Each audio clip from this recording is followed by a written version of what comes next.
अस्सलाम वालेकुम नाजरीन, मैं हूं मोहम्मद उस्मान मुगल और आप देख रहे हैं मेरा यूट्यूब चैनल। और इस वक्त मैं मौजूद हूं बाटा चौक मंडी में, क्योंकि ज़िला इंतज़ामिया ने रावलपिंडी के 8 मुख्तलिफ मकामात पर मवेशी मंडियां कायम करने का बाकायदा नोटिफिकेशन न सिर्फ जारी किया है, बल्कि अब मवेशी मंडियां सजना शुरू हो चुकी हैं। ये सबसे बड़ी मंडी है जो कि 260 कनाल पर मुश्तमिल है और तकरीबन 1 लाख के करीब जानवर इस मवेशी मंडी में रखने की गुंजाइश मौजूद है। यहाँ पर आपको खूबसूरत बकरे, खूबसूरत दुम्बे और खूबसूरत जो बैल हैं, जो बड़े जानवर हैं, वो आपको देखने में मिलेंगे। लेकिन अंदर जो सूरत हाल है वो काफ़ी ज़्यादा गंभीर है, क्योंकि गुज़श्ता साल ये मंडी जो है वो 10 करोड़ 99 लाख रुपए में नीलाम की गई थी, लेकिन इस दफ़ा ये मंडी जो है वो 16 करोड़ 57 लाख रुपए में नीलाम की गई है। इंतज़ामिया ये दावा कर रही है कि इस दफ़ा मवेशी मंडी के अंदर बड़े जानवर की एंट्री फीस जो है वो 3000 रुपये, जबकि जो छोटा जानवर है उसकी एंट्री फीस जो है वो 2000 रुपये मुकर्रर की गई है। लेकिन ये तमाम दावे और बातें जो है वो सिर्फ कागज के हद तक है कि सिर्फ एक नोटिफिकेशन जारी किया जाता है और उसके बाद एक SOPs बनाई जाती हैं, उसे फाइल के अंदर रखा जाता है, फाइल को एक नंबर लगाया जाता है और उसके बाद ये फाइल टोकरी में फेंक दी जाती है। पंजाब के दीगर अजला से आने वाले जो व्यापारी हैं, जो सिर्फ इस गर्ज से आते हैं कि पूरा साल जो खूबसूरत जानवरों को पालने में उनकी काफ़ी ज़्यादा जो मेहनत होती है, वो सिर्फ अपनी उसी मेहनत का सिला लेने के लिए पंजाब की मुख्तलिफ जगहों पर लगाई जाने वाली इंतज़ामिया की हदायत पर जो मंडियाँ हैं, सिर्फ वो इस वजह से यहाँ पर आती हैं। इंतज़ामिया ये दावा करती है कि 16 करोड़ 57 लाख रुपए में नीलाम होने वाली ये जो मंडी है, इस मंडी में व्यापारियों को पीने का साफ पानी, बिजली और उसके साथ साथ खूबसूरत किस्म का तैयार किया हुआ एक जो यहाँ पर उन्हें शेड है वो मिलता है। लेकिन आप देख सकते हैं कितने खूबसूरत शेड हैं कि ये आप फुटेज में देख सकते हैं कि ये सिर्फ कनाते हैं और शामियाने लगा कर इन्हें दिए गए हैं, वो भी फटे हुए शामियाने, फटे हुए कनाते। और ये दूर दराज के इलाकों से आने वाले ये वो व्यापारी हैं और देख सकते हैं कि ना इनके पास पीने के लिए यहाँ पे साफ पानी है, ना इन्हें कोई इस तरह की वाफर मिकदार में कोई बिजली की सहूलत दी गई है। दूसरी तरफ अगर आपको जानवर दिखाएं तो आज तकरीबन 38 से 41 डिग्री सेंटीग्रेड है इस वक्त जो मौसम की सूरत हाल है। और ये जानवर आप देख सकते हैं कि बिल्कुल नडाल होकर ये बैठ चुके हैं, क्योंकि गर्मी की शिद्दत में इस हद तक जो वो इजाफा हुआ है। उसके साथ साथ आपको ये बताते चलें कि इंतजामिया ने जो यहाँ पर जानवरों की जो कीमतें मुकर्रर की गई हैं कि एंट्री फीस जो है वो बड़े जानवर की 3000 और छोटे जानवर की 2000 रुपये मुकर्रर की गई है। लेकिन जो पर्ची व्यापारियों को दी जा रही है वो सरकारी रेट के मुताबिक ही दी जा रही है। लेकिन जो उसके साथ एक इजाफी नोट, अमूमन हम जब कोर्ट रिपोर्टिंग करते हैं तो हम रेफरेंस देते हैं कि फलां जज ने एक इजाफी नोट लिखा। वो नोट सिर्फ अब अदालतों में नहीं लिखा जाता, बल्कि वो मवेशी मंडियों में भी लिखा जाता है। आप साइड स्क्रीन के ऊपर जो आप पर्ची देख रहे हैं, ये 10 जानवरों की पर्ची है और ये 30,000 रुपए की पर्ची है। और इस हिसाब से ये बिल्कुल कानून के मुताबिक, यानी 3000 रुपये फी जानवर के हिसाब से ये रेट मुकर्रर करके इसके बाद ये पर्ची दी गई है। इसके साथ आप एक इजाफी नोट की एक पर्ची देखेंगे जो सिर्फ 40,000 रुपये की पर्ची है। यानी इस तरह एक व्यापारी से उसके 10 जानवरों की जो कीमत वसूल की गई है वो 70,500 रुपये मुकर्रर की गई है। और सिर्फ इंतजामिया को मामू बनाने के लिए एक अलग से जो पर्ची दी गई है सरकारी तौर पर, ताकि कल अगर कोई ऑफिसर यहाँ पर आकर पूछता भी है व्यापारियों से, वो सिर्फ वो पर्ची दिखा सकें कि ये देखें सिर्फ हमें सरकारी रेट के मुताबिक ही जानवर अंदर लाने की जो वो इजाजत दी गई है। क्योंकि जो व्यापारी यहाँ पर बैठे हैं उनसे हमने बात की, लेकिन उन्होंने अपना नाम और अपनी शनाख्त जाहिर न करने पर ये रसीद हमारे हवाले की, जो आप साइड स्क्रीन के ऊपर देख भी रहे हैं। और ये सारी सूरत हाल है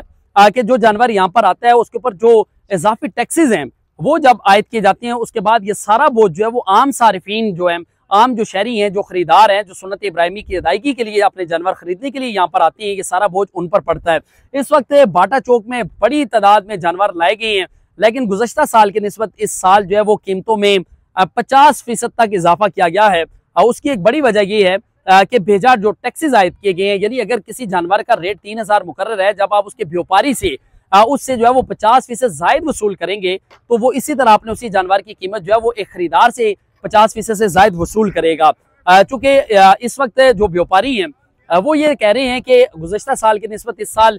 जो चारा था उसकी कीमतों में इजाफा हुआ, फिर पेट्रोलियम मसनूआत की बढ़ती हुई रद्दोबदल होती हुई, बार बार तब्दील होती हुई जो कीमतें हैं, उन कीमतों के बाद जो दूर दराज के इलाकों से जो हैवी ट्रांसपोर्ट का इस्तेमाल करके ये जानवर यहाँ पहुँचाए जाते हैं, उनके ऊपर भी टैक्सेस लगते हैं और उनकी कीमतों में भी और उनके किरायों में भी इजाफा होने की वजह से जो व्यापारी हैं वो काफ़ी ज़्यादा मुश्किलात से दो चार हैं। अब बात करेंगे बाटा चौक के अंदर आने वाले बीमार और लागर जानवरों की, और इस हवाले से इंतजामिया ने काफ़ी सख्त SOP बनाई है और महकमा लाइफ स्टॉक जो है उसको मुकम्मल तौर पर उन्होंने मुतारिक किया है और उनकी टीमें जो है वो बाटा चौक मंडी के अंदर तैनात की गई हैं, ताकि यहाँ पर आने वाला जो जानवर है वो जानवर मुकम्मल सेहतमंद हो, इस बात को यकीनी बनाने के लिए वो टीमें न सिर्फ उस जानवर का मुआयना करेंगी बल्कि उन्हें एक वैक्सीन जो है वो लगाई जाएगी और उसके बाद वो जानवर इस मंडी के अंदर लाने की जो है वो इजाजत होगी। लागर जानवर, बीमार जानवर या फिर किसी भी सूरत हाल के अंदर जो है वो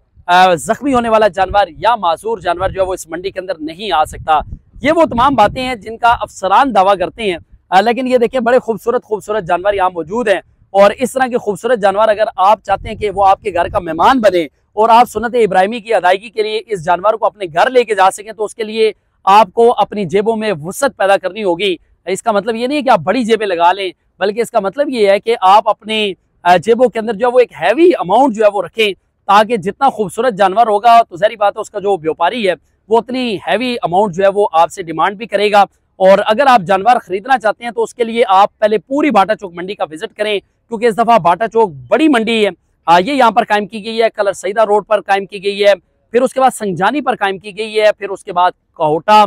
कलर सईदा और गुजर खान में मवेशी मंडियाँ जो है वो कायम की गई हैं। शहर के अंदर 3 बड़ी मवेशी मंडियाँ जो है वो कायम की गई हैं। कमिश्नर रावलपिंडी जो हैं इंजीनियर अब्दुल आमिर खटक, उनके मुताबिक तमाम मवेशी मंडियों की जो जिम्मेदारी है वो तमाम जो MCR के जो अफसरान हैं उनके सपुर्द की गई है, तमाम असिस्टेंट कमिश्नर्स जो हैं उनके सपुर्द की गई हैं और अफसरान को ये हदायत की गई है कि वो मवेशी मंडियों का खुद जाकर वो जायजा लें और वहाँ पर जो शहरी हैं न सिर्फ उनकी शिकायत को सुना जाए बल्कि उनकी शिकायत के अजाले के लिए वहाँ पर डेस्क भी कायम किए जाएँ। लेकिन मेरा अब भी सवाल ये है कि दूर दराज के इलाकों से आने वाले जो व्यापारी हैं जो इस खुले आसमान तले मौजूद हैं और सहूलियात की उसको कमी कहें या फिर सहूलियात की नाकामी कहें या फिर अफसरान की नाकामी कहें, कि व्यापारी जो हैं वो ज़ाहिर बात है दूर दराज के इलाकों से जो आए हैं वो एक एक जो ट्रक है उसके साथ 5-5, 6-6 व्यापारी मौजूद हैं, लेकिन उनके ना सिर्फ ना यहाँ पे रहने का कोई बंदोबस्त है, ना कोई यहाँ पे प्रॉपर कोई लाइट का बंदोबस्त है, ना कोई पीने का साफ पानी यहाँ पर मौजूद है। और अगर इनको यहाँ पानी मिलेगा भी तो वो योमिया उसकी जो है वो इनको अदायगी करनी पड़ेगी और उस अदायगी के बाद ये पानी जो है वो हासिल कर सकते हैं। गुज़श्ता साल भी मंडी नीलामी के बाद जो वो व्यापारियों को शदीद मुश्किलात का जो वो सामना करना पड़ा था। लास्ट मोमेंट पे